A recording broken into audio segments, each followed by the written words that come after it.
The human race has been building huge stone structures for ages. What are the origins of these structures? What were these circular constructions used for?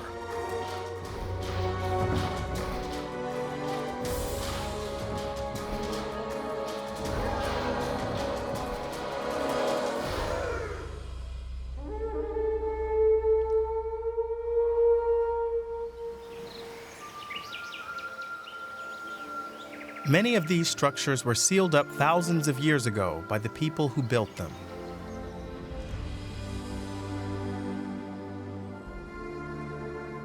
But in some cases, wind and waves wore away that protective covering over time.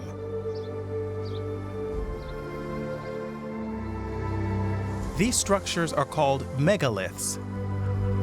You could call them gigantic works of art. They were built long before the pyramids, technical and logistical masterpieces that pushed the limits of human imagination. Large stone structures like these were built in many places around the world. For example, in the far north of Scotland, you'll find ancient constructions that are older than Stonehenge. Every hump and lump and bump that you see could be a new archaeological site. And each year, particularly during the ploughing season, new sites are discovered by farmers. These discoveries outline an important chapter in human history.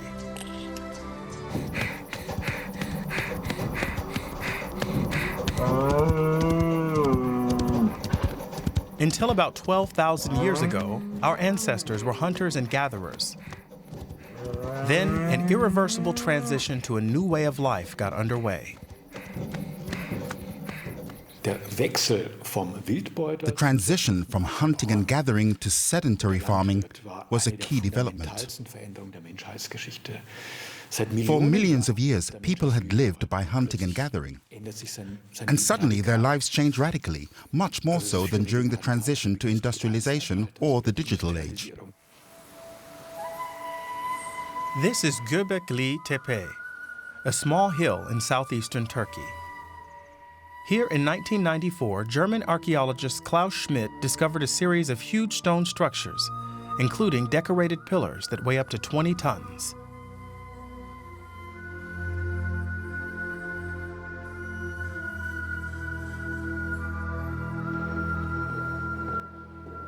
A few years later, Austrian archaeologist Barbara Horesch began researching the site. Göbekli is not only an architectural treasure and one of the most important structures of its kind in the world, it also symbolizes the beginning of the Neolithic age. The Göbekli Tepe complex was built by hunters and gatherers, that is, before mankind became sedentary. This fact revolutionized the conventional archaeological wisdom. We discovered a society that was completely new to us. That society had such a long history, and yet some aspects of it were familiar to us. An aggressive lion, for example, was just as much a threat to the people who built Göbekli as it is to us today.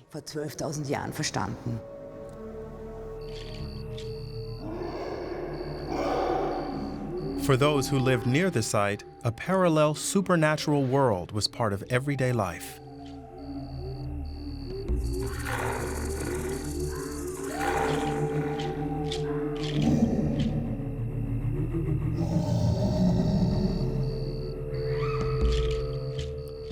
This crane may have symbolized a connection between the earth and the heavens.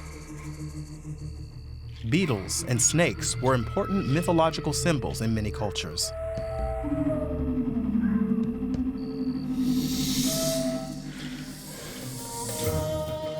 There seem to have been few barriers between the natural world and the supernatural. Teams of archaeologists from Germany and Turkey have only excavated a fraction of the site. But they've determined that this period of mysticism was relatively short-lived. Our research indicates that the early generations of sedentary societies kept covering up these sites and sealing them shut, so that they could no longer be used. But these sites were preserved in the collective memory of society for a very long time. There are good reasons why Göbekli lay abandoned for thousands of years.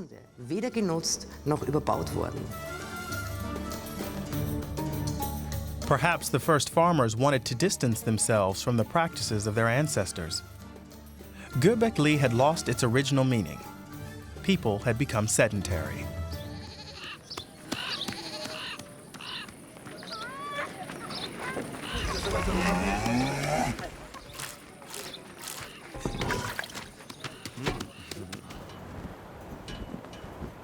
The director of the State Museum of Prehistory in Halle, Harald Meller, says this was a major turning point in human history. It was really decisive. Here we have nearly 4,000 axe heads from the Neolithic period. People used axes to clear forests to create farmland. They also used them to split wooden beams, which were then used to build complex houses. This construction of housing was a key element in the transition to sedentary life.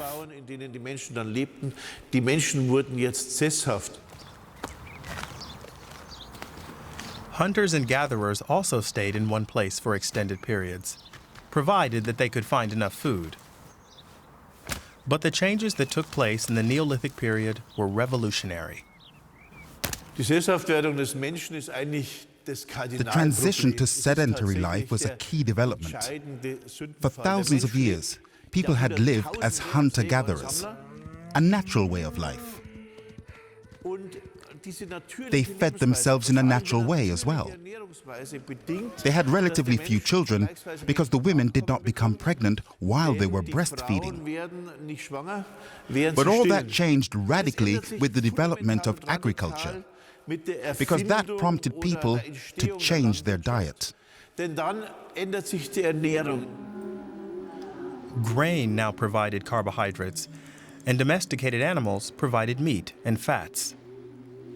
That increased the fat content in the body.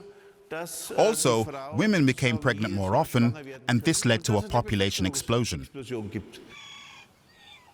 That, in turn, meant that people had to live together in smaller spaces, in houses, settlements, and villages.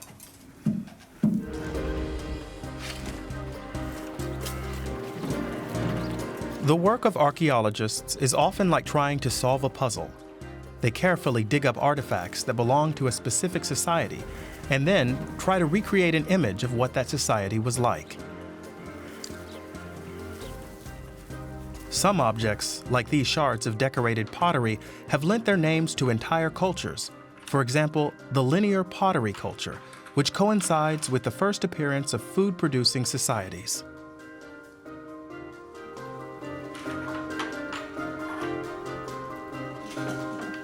Burial sites are often rich sources of information for archaeologists. Not just human remains, but various items that were buried with the deceased. For example, an expert can determine whether a person was buried properly. If not, animals may have gotten into the grave and chewed at the bones.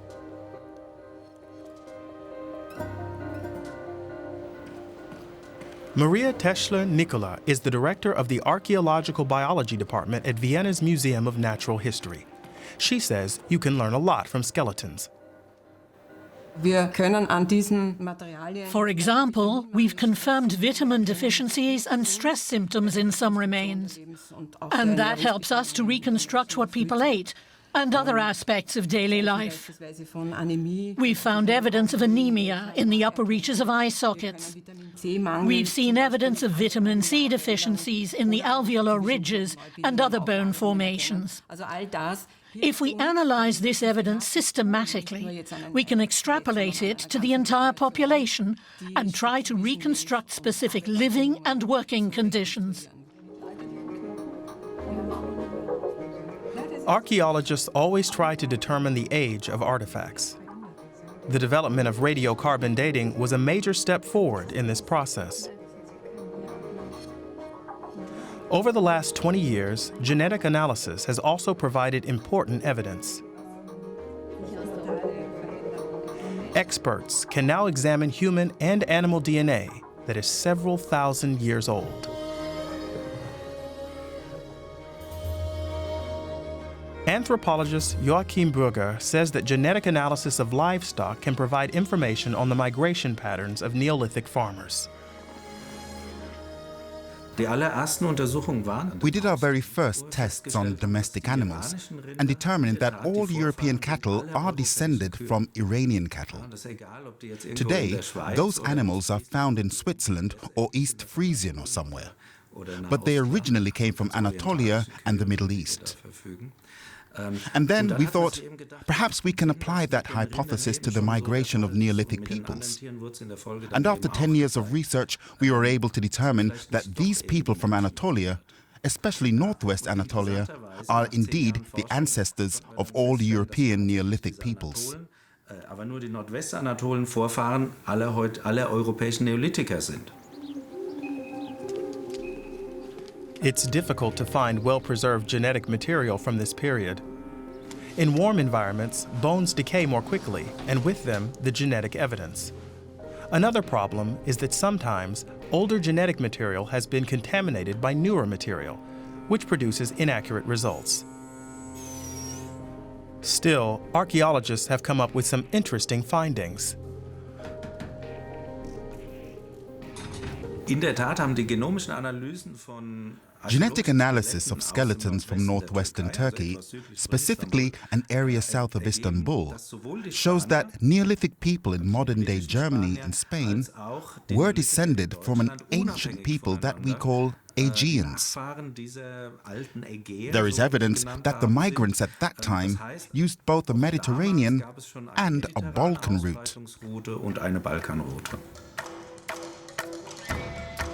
Farming peoples spread rapidly throughout Europe over several hundred years, but not in an organized way.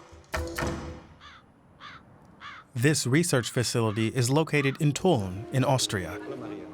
Maria Teschler-Nicola and her colleague Thomas Prohaska are using analytical chemistry to try to determine the migration patterns of ancient peoples. The technology we have today is incomparably better than it was 20 years ago. We can use invasive and non-invasive methods, plus isotope analysis, which has been widely used in anthropology for about 15 years to track prehistoric migration patterns.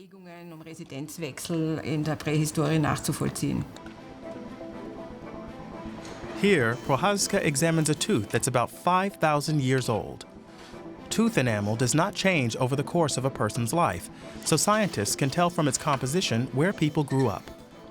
The same technology is used to determine the place of origin of some modern-day foods. The place of origin can always be clearly determined, whether in plants, animals, or humans. We can now use this data to confirm a definite pattern of migration, and not just a transfer of ideas. In effect, we've been able to track the colonization of Europe.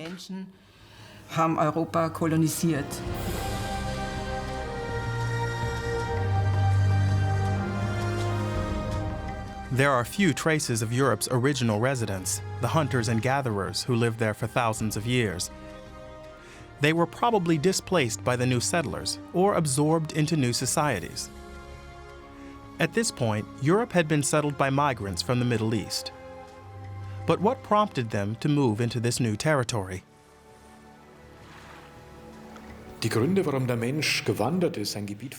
It's hard to say. I don't think it had anything to do with overpopulation, not at that point in time. Population density was low compared to what it is today. Neolithic peoples may simply have heard about this region and decided to go there. Perhaps some groups had been there and came back and spread the word. I can only speculate, but I think one reason may have been simple human curiosity. Das einer der Gründe muss schon auch gewesen sein, dass einfach Neugierde.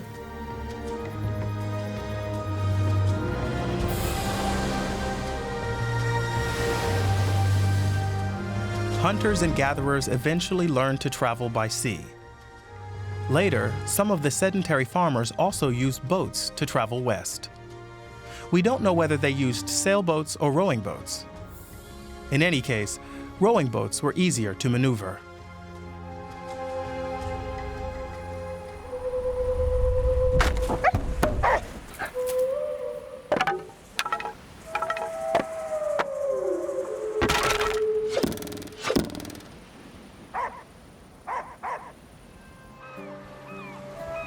These migrants spread gradually to Mediterranean islands, including one that today is known as Malta. The Republic of Malta actually consists of 3 inhabited islands: Malta itself, plus Comino and Gozo, and several smaller islands that are uninhabited. Malta is located approximately 80 kilometers south of Sicily. On a clear day, one can see Sicily from Gozo, and likewise one can see Gozo from Sicily. So one must assume that there was a degree of curiosity in the people from Sicily wondering as to what this land was that lay slightly beyond the horizon.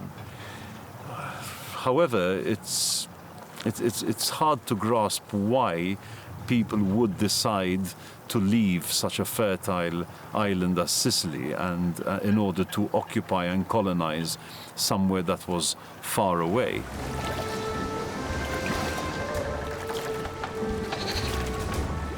The first to arrive were probably explorers, perhaps then followed by their families.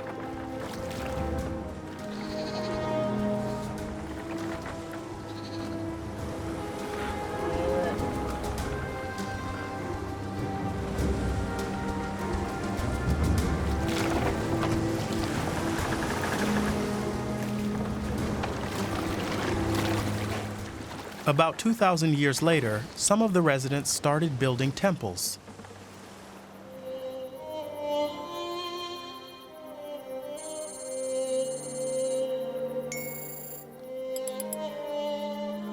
The origins of these monumental structures are still shrouded in mystery.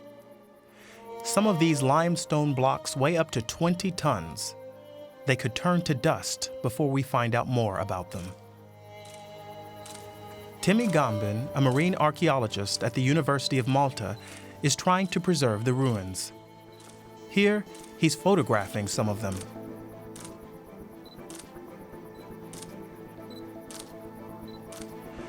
Gambin converts the photos to 3D animated images. This is what the temples might have looked like. But he says he's running out of time to complete his work. What's incredible is that the rate of erosion has been much faster over the past 70 years than it has been in the past 4,500 years. And that is not just because they've been uncovered, but because you have aspects such as acid rain, pollution, carbon monoxide, and so on that actually accelerates. So it's not just the period of time since they've been uncovered, but since you've got all these modern pollutants, this is really accelerating the rate of erosion.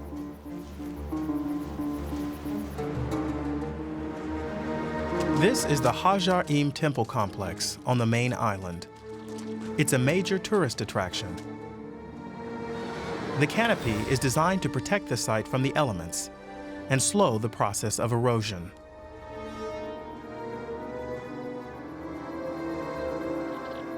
You know, these temples are 1,000 years older than Stonehenge, which for a country that's a colony of Britain, this becomes a big thing. All of a sudden, our Neolithic is 1,000 years older than the people that are ruling us, you know. So this is what I mean about the political factor that these structures come to play.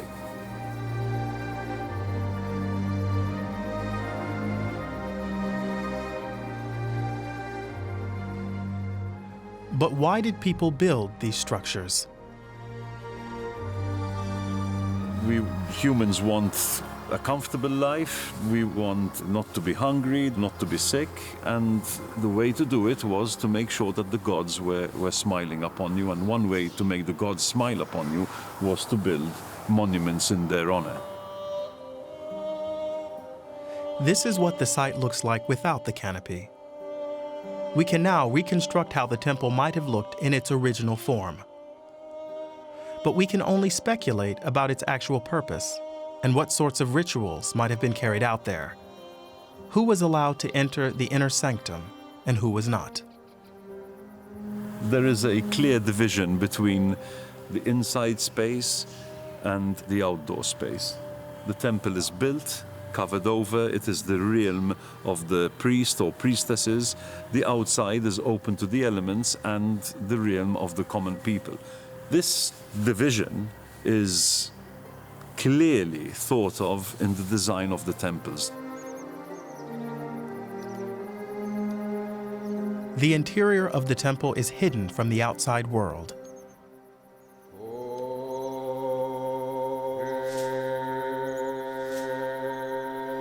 This hole in the stone may have been used by an oracle. It provides a connection to the temple interior.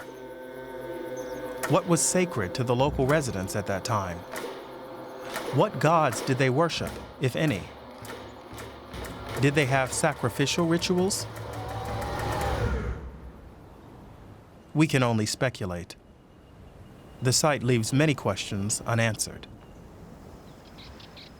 The temples of Malta were used for about 2,000 years, and then they were abandoned.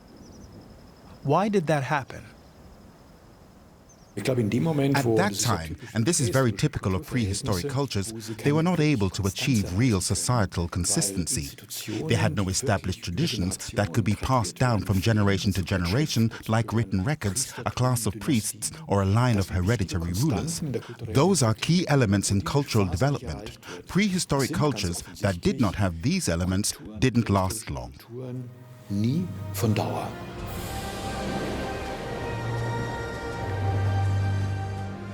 Some of the farming peoples who sailed towards Central and Western Europe traveled as far as what is now Spain and Portugal, and the Brittany Peninsula in modern-day France.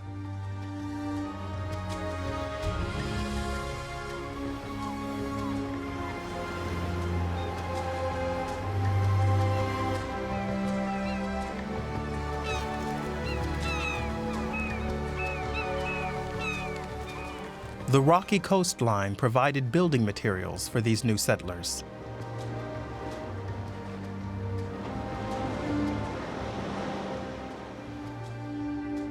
They created a new society at the dawn of the Neolithic Age, a society that remains a mystery to this day.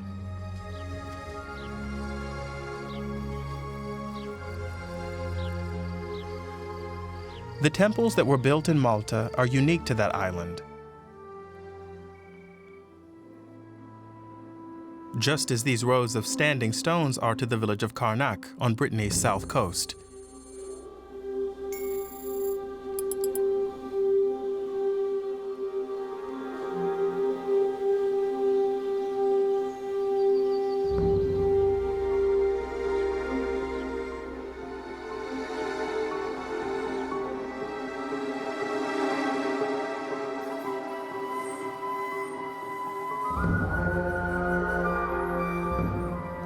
The legacy of these and other structures has been preserved in one of the regional languages, Breton. The word menhir means long stone. Dolmen means stone table. It describes a specific kind of grave. It's impossible to accurately translate these words into other languages. Experts have tried to solve the mystery of the standing stones in vain. Serge Cassin is an archaeologist at the University of Nantes. This spectacular site, the stone rows of Karnak, makes a profound impression on everyone who sees it. People are astonished by the scope and the size of it. It simply boggles the mind, and it gives new meaning to the word monumental.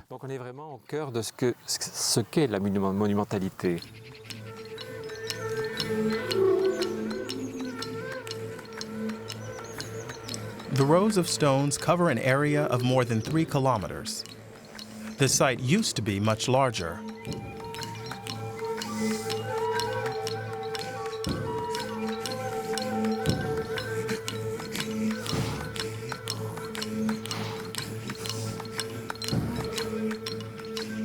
Every rock is distinctive, and each one could have its own individual meaning.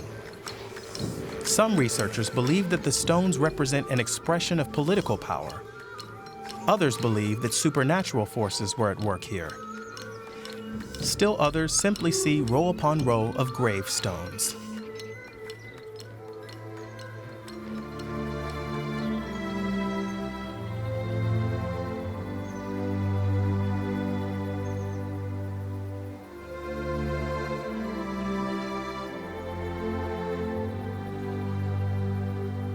It's not a regional or a local design, and we don't know its origins, but you really can call it architecture.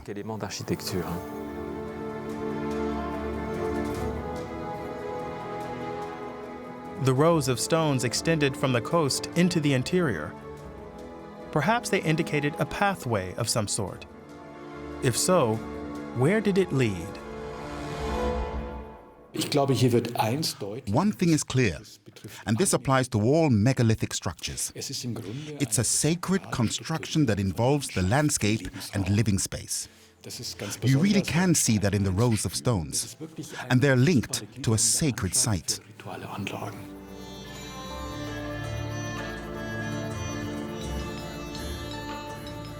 Megalithic sites are found on many Mediterranean islands and along the Atlantic coast as far north as Britain.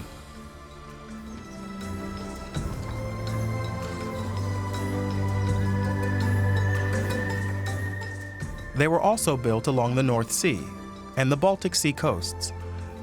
But there are none of these sites in modern-day Hungary, Austria, or southern Germany, that is, places where migrants traveled over land.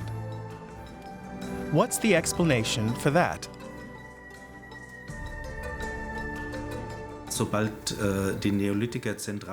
As these Neolithic peoples left central Anatolia, they experienced a sharp reduction in cultural diversity.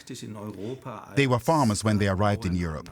As they traveled along the Balkan route, they lost their connection to their previous society, including the construction of large monuments. They became highly specialized farmers, and they were very good at it. But it was not a life that was rich in culture.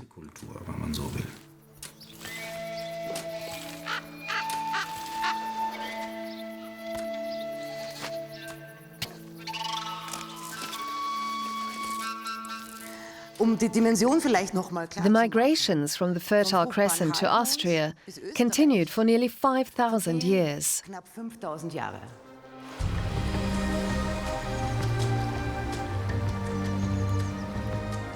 In many parts of Europe, receding Ice Age glaciers left behind lots of boulders. The Neolithic migrants found large areas of fertile topsoil in what is now eastern Austria. But there weren't a lot of large rocks that could be used for construction, so they used other materials. In the 1980s, researchers who were analyzing aerial photographs discovered circular shapes in the soil in Austria's Danube region. This was definitely something worth looking into.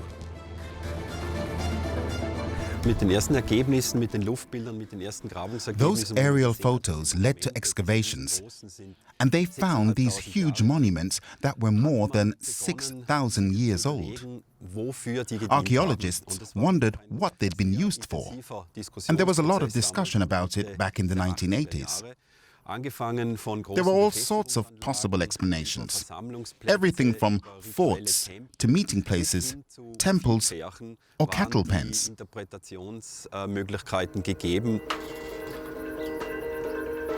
Here, archaeologists use radar to scan the area to get an idea of what sort of structures might have been built here: fences, ditches, or entryways. Archaeologist Wolfgang Neubauer has used this equipment to investigate sites around the world.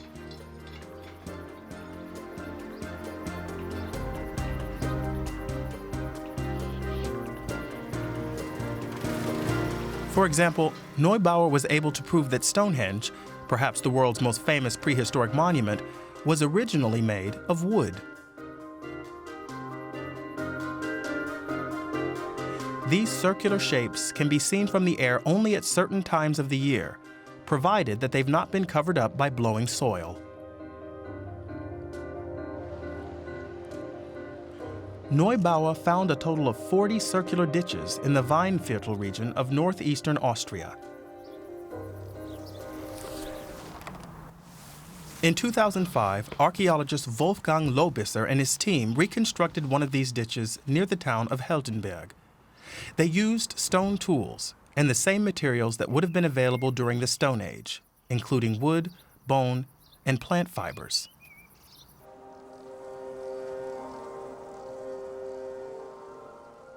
But it's the stone structures that tell us the most about our ancient ancestors.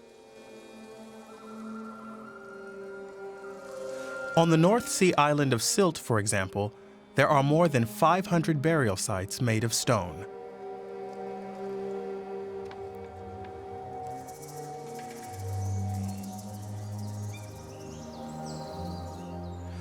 A number of Neolithic tombs can also be found on the northern German mainland and in Denmark. Archaeologists continue to excavate and analyze some of these sites. These large stone tombs were often used for centuries. These megalithic tombs gave people a sense of identity. The local residents performed their rituals there. It helped them to reaffirm their existence. So these sites really did help to shape society at that time. In der Landschaft für die Menschen, die es damals gab.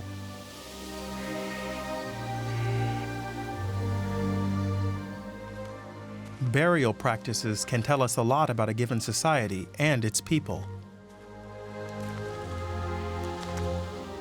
Megalithic peoples used common burial sites. There's little evidence of individual graves.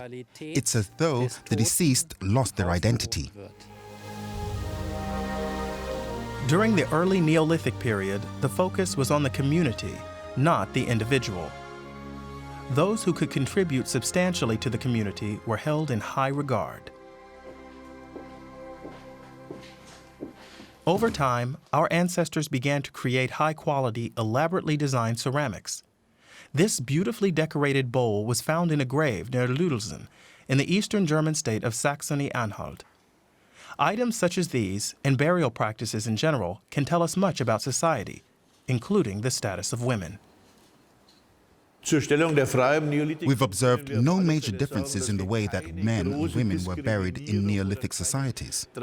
In many cases, women were given burials that were just as elaborate as those for men, and sometimes even more so.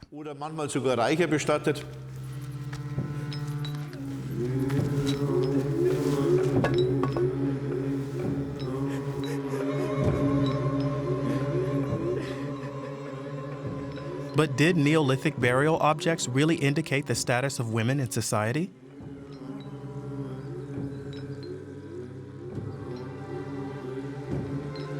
Stone constructions represent spiritual immortality.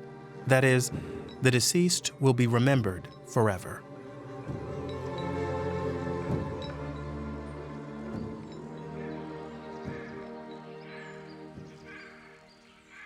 Steine sind the key element in reconstructing ancient architecture, whether it's temple buildings or tombs, are the stone building blocks.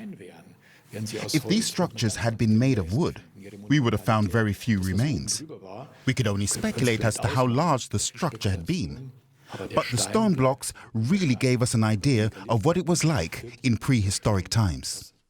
Monumentalität in prähistorischen Zeiten war.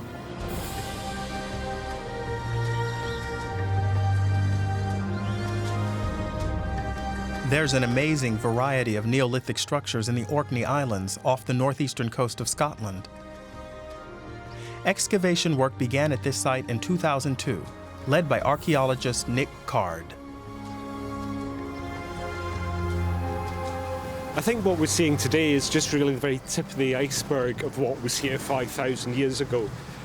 Our eyes are drawn to these wonderful upstanding monuments, but over about the last 10 years, the University of the Highlands and Islands has embarked on a large-scale geophysical programme of survey around these monuments to see what else was potentially here. And what we've discovered is that the landscape was filled with monuments. Excavations have yielded evidence of sites that were used by cults, as well as settlements and graves. The concentration of Neolithic structures on the island is extensive. This is the Maze O burial site.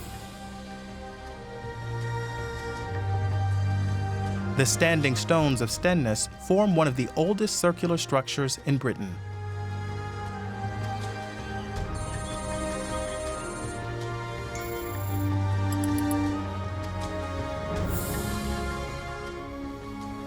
"150 meters away are the remains of the Barnhouse settlement. The entrance to the narrow headland is guarded by a 5.6-meter-high monolith called the Watchstone. Further along, we find the Ness of Brodgar, a major settlement that included houses, a huge stone wall, and even a Neolithic version of a cathedral. Archaeologists have discovered other Neolithic structures that lie directly on the coast.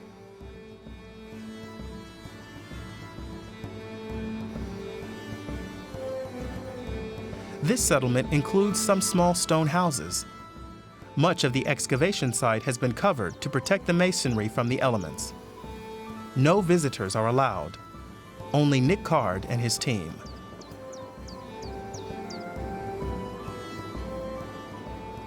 Neolithic people were really no different from ourselves. What you see here in a house is everything that you'd expect really in a modern day house, without the electricity and the water. The flat construction protects the structure against stormy weather. The grass roof provides warmth. People led a decent life here. As far as we know, there were no armed conflicts or other serious existential threats at the time. The local forests were more widespread in Neolithic times, and the climate was relatively mild, thanks to the influence of the Gulf Stream. The conditions were ideal for growing crops and raising livestock. And there were also plentiful supplies of fish. During the Neolithic, what we found is that Orkney had a kind of predominance amongst many other areas. And what we've found is that there's material being brought to Orkney from right the way across Britain. But equally, a lot of the ideas that seem to dominate the prehistory of Britain seem to have originated in the Orkney Islands.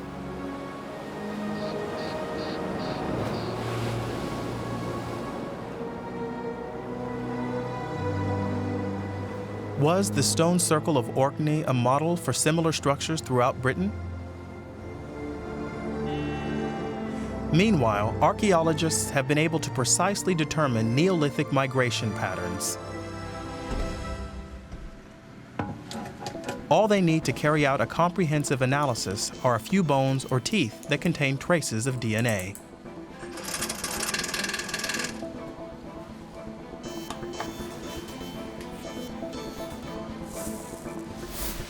This is the same method that proved that Central Europeans were descended from the people of Anatolia. Researchers also came up with another surprising discovery. They examined genetic material found in what is now Iran, that is, the heartland of the Fertile Crescent.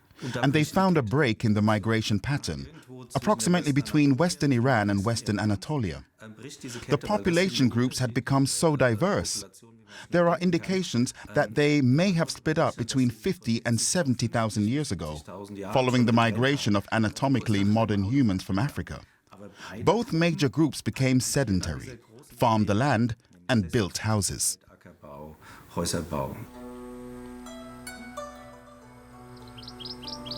Populations made the transition to sedentary culture in both Europe and Asia at about the same time, but of course, independently of one another.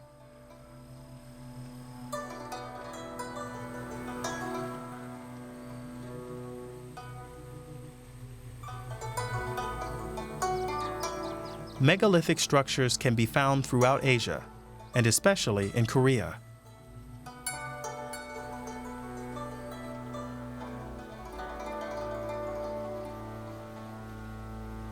Constellations, the patterns of stars, play an important role in Korean mythology.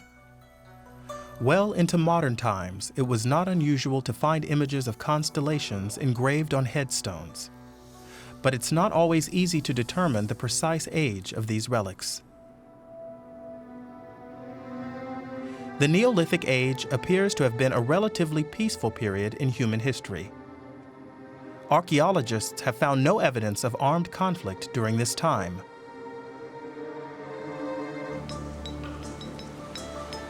The Neolithic period in Europe came to an end around 2000 BC, when it gave way to the Bronze Age.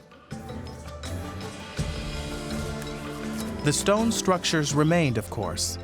Today, some of them serve as road markers. Others took on a Christian look. Churches were built atop burial grounds, and some stone monuments simply faded into the local background. In Neolithic times, temples served the same purpose as mosques, synagogues, and churches do today. This period saw the development of communities where people lived in small settlements, raised their families, and tended their crops and livestock. These Neolithic elements still shape our society today, sometimes more than we think.